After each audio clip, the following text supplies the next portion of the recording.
The origins.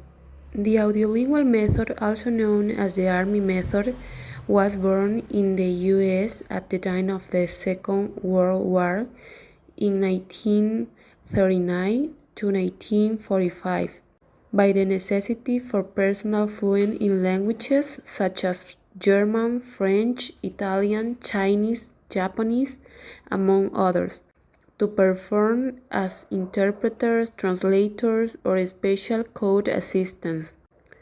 In 1939, the University of Michigan organized the Institute of English to specialize teachers in English as a second language.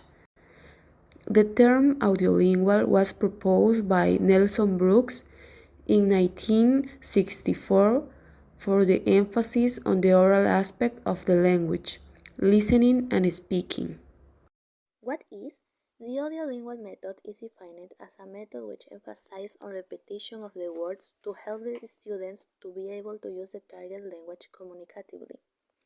The purpose of the repetition drills is to break down the troublesome sentence into smaller parts. There isn't grammatical reasoning, it focuses on the transmission of language. The objectives proposed when using the audiolingual method are several. Develop oral communication skills in the language you want to learn, have a high level of pronunciation, fluency in oral conversations, mastery of the language like a native speaker. Role of the teacher. He is the protagonist of the class. He is directing and controlling the language behavior of students. Student role.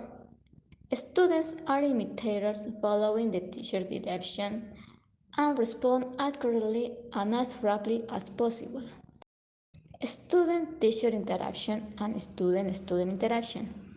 There is student-to-student interaction in chain drills or when students take different roles in dialogues, but this interaction is teacher-directed.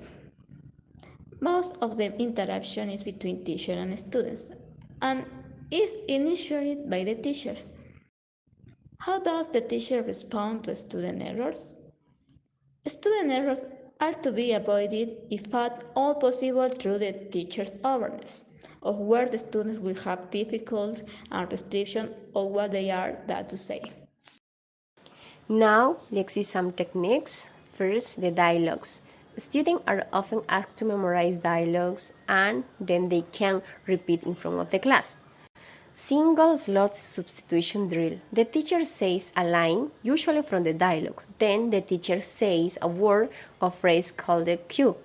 The student repeat the line in the teacher has given them, substituting the cue into the line in its proper place. Question and answer drill. This drill gives students practice with answering questions. The student should answer the teacher question very quickly, although we didn't see in the lesson.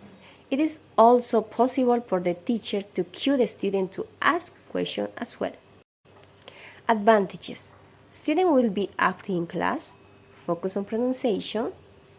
The class will be interactive and more interesting. Better listening and speaking skill will be developed. Disadvantages.